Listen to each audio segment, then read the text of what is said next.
Oops, I'm here again, Wagner Munoz, for the third video in the series where I'm teaching you some tips that are very important for the good health of your teeth and gums. With these guidelines, if you put them into practice, I'm sure that you will start getting the means to maintain your mouth health well, and you will surely save a lot of money with future dental treatments. In this video, I'll talk a little about gum disease, giving you valuable information for your control. I hope you enjoy it well. In the last video, I told you a little about dental caries, why it occurs, how to prevent it from developing, and what treatments are indicated to rehabilitate the tooth that was affected by it. In this video, I will tell you a little about the diseases that can affect the gum and tooth support regions.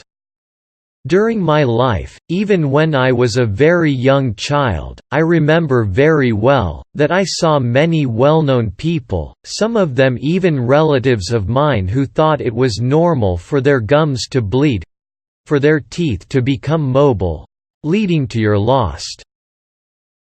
I saw a lot of people get toothless or, worse, suddenly toothless without knowing why. Deep down, it was normal. The gums bleed because of a fragile skin.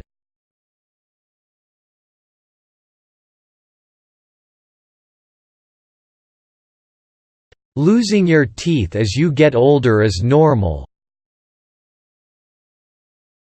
All wrong thoughts. And if I had not graduated as a dentist and often listening to these phrases, it could be until I thought the same way. Just to give you an idea, when I was a teenager, I saw that my gums began to bleed and I didn't know say why. Maybe I would be the next ball. Condemned, over the years, to lose my teeth due to ignorance of the disease I was suffering from. But by pure divine inspiration, I graduated in dentistry and finally succeeded understand very well why these people's gums bled, why their teeth became mobile and why they ended up losing their teeth because of gum problems.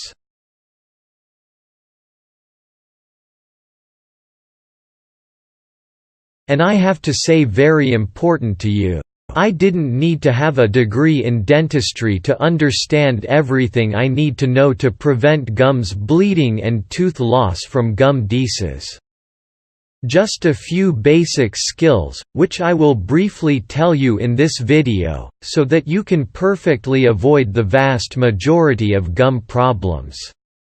In other upcoming videos, I could go into more detail about this theme.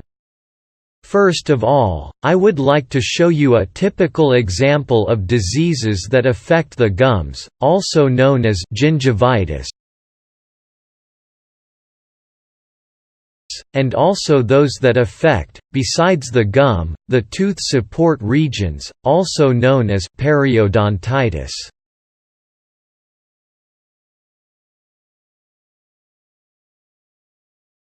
But before going deep into this topic, I'd like to make one important point. I'd like to speak only of aesthetics and well-being, I would not talk about diseases. On the other hand, I see in my daily life countless people who had beautiful smiles and who gradually lost them due to the simple ignorance of these diseases that affect the teeth and gums. And this often deprives them of a better aesthetic, self-esteem, well-being and good social relationships. Take a look at what I said to you now.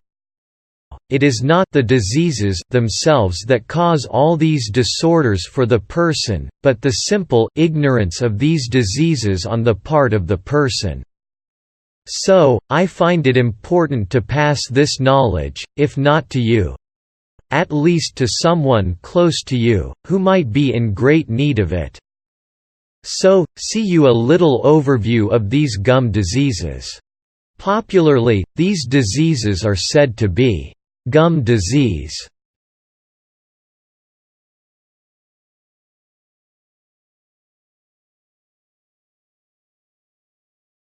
Technically, we, dentists, say that these diseases are called periodontal diseases, i.e. perio means around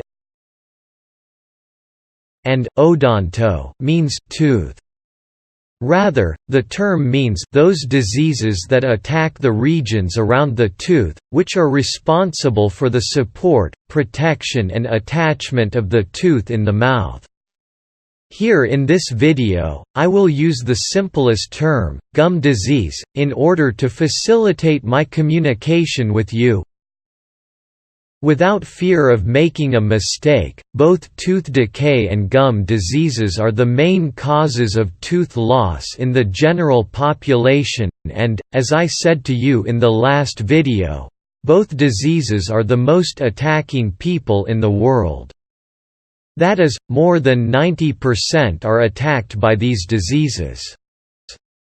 It's not hard to conclude that millions of teeth are annually lost because of these diseases.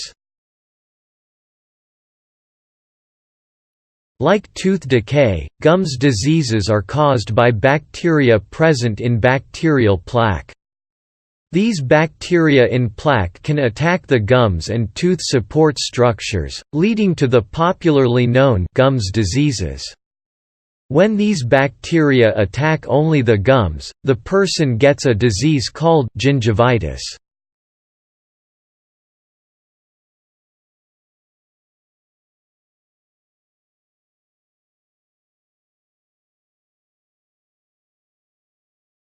When aggression is most severe and bacteria also attack the tooth's supporting structures, a disease known as periodontitis forms.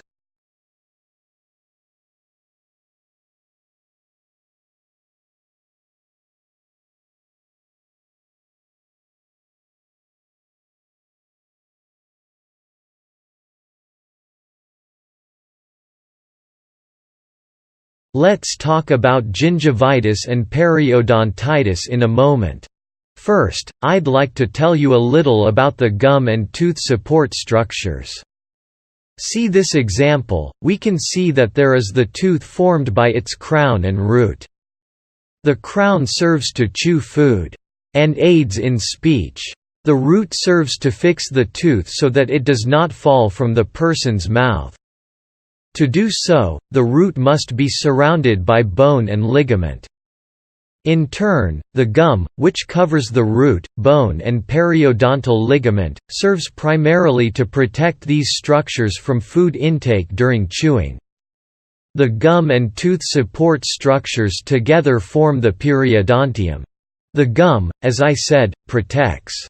The root, bone and periodontal ligament fix the tooth in position. The key to understanding how these structures can be attacked by bacteria in plaque is to know that there is a gap between the tooth and the gum that surrounds the entire crown of the tooth. This cleft is called a gingival sulcus or gingival cleft. And it's exactly on the edge of the gum and in the gingival sulcus that the bacteria lodge. They live, and, once there, cause gums diseases. In fact, plaque begins to form just on the edge of the gum and spreads to the regions between one tooth and the other, forming the shape of a letter, U. Not being removed by hygienic techniques, plaque increases in area and thickness and begins to creep into the gingival sulcus. There is also the possibility of tartar formation. Within a few days, if this plaque is already mature and already established in the region is not removed by daily hygiene techniques, the gum begins to show the first signs of the disease. It's gingivitis. And what are the signs of the presence of gingivitis? In other words, how can you tell if you have gingivitis? First, gum bleeding for no apparent cause or reason. This can occur during habitual brushing, flossing, eating an apple, or even spontaneously. Second, swelling. The gum is chubby like a pillow. Third, redness. The gum forgive its natural color that is pinkish and becomes a reddish color. Fourth, in some cases pus is present, especially when the person puts light pressure on the diseased gum region. There is also often the appearance of halitosis, i.e. bad breath. You see that I did not mention the presence of pain or tenderness. Really, gum with gingivitis and also periodontitis, as you will see, hardly hurts. The presence of pain in this disease is very rare. In general, gum with gingivitis bleeds and swells and turns red. But it hardly hurts. Honestly, I tell you, I would prefer gingivitis to cause pain in the person, because then he or she would immediately seek help from the dentist for her solution.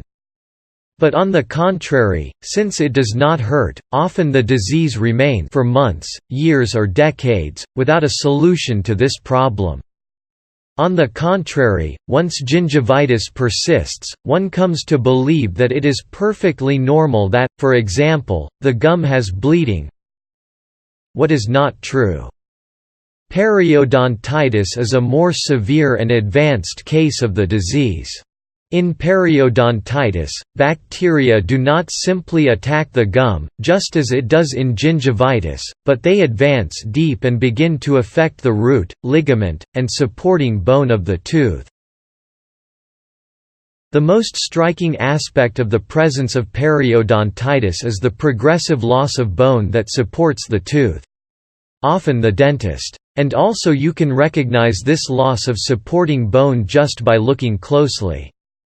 In this look, one can recognize an apparent retraction of the inflamed gum and consequent exposure of the tooth root. But at other times, bone loss cannot be observed only visually, but a more refined examination of the dentist is necessary to detect it. This is because, there are cases where bone is quietly lost under the gum. In other words, there is no retraction of the gum, so it covers the loss of the supporting bone of the tooth that is running under it. In this case, the examination of bone loss is achieved through this instrument. It is called a periodontal probe. The exam is basically painless. The dentist places this probe into the gingival sulcus of the person's various teeth to check for any bone loss. The deeper this probe penetrates into the gingival sulcus, the greater the bone loss found. Therefore, this probe has markings. Each one represents 1 mm. In a normal gum, this probe penetrates up to 2 mm.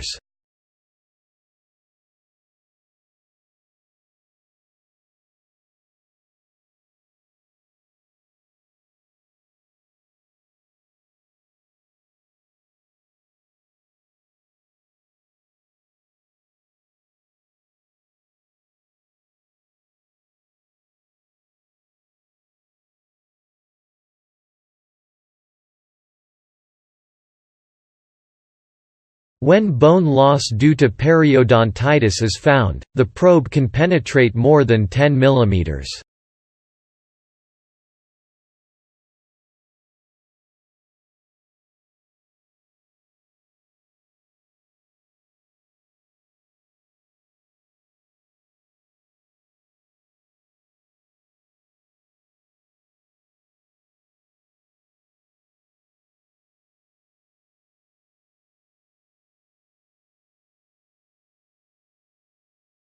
So, just to summarize, in periodontitis, spontaneous bleeding or during a light touch of the gum occurs, inflammation of the gums.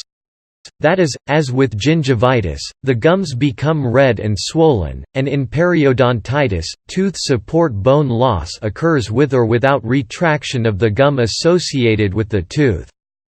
Often, pus comes out of the gum when we gently press it. Periodontitis is often a cause of breath problems in the person.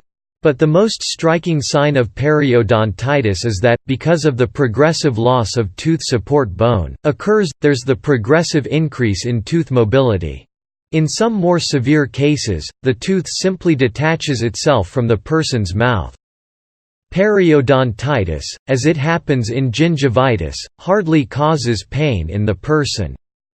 And that's bad because the disease progresses and the person doesn't realize it. Incidentally, if I asked you how long you believe it would take a person's gum to go from normal to severe periodontitis, what would you answer me? 1 week? 1 month? 1 year? 5 years? 10 years? 20 years? The right answer, do you know what it is? Whole life. For some people, earlier, for others later, but in general, the whole life, that is, several decades. The process usually begins in adolescence and the gums bleed and bone loss progressively occurs. When the person reaches the beginning of old age, generally, the picture is already severe. Control for these gum diseases is almost entirely based on daily removal of plaque from the gingival margin and also from within the gingival sulcus. For this, a good oral hygiene technique with flossing and brushing is required daily, with some specific technical details. Follow-up by your dentist is critical, especially if there is tartar and loss of supporting bone in your teeth. But, very importantly, I tell you this after decades of professional experience, that no gum treatment, no matter how good, really works if the person is unaware of these details that I mentioned in this video and also if they don't have some technical detail in your mouth hygiene. During the orofacial project, I will talk a little more about hygiene techniques and also promote a more complete course for people who need more refined oral care. I hope you enjoyed this video just as I enjoyed filming it. Please leave your comment below. A big hug.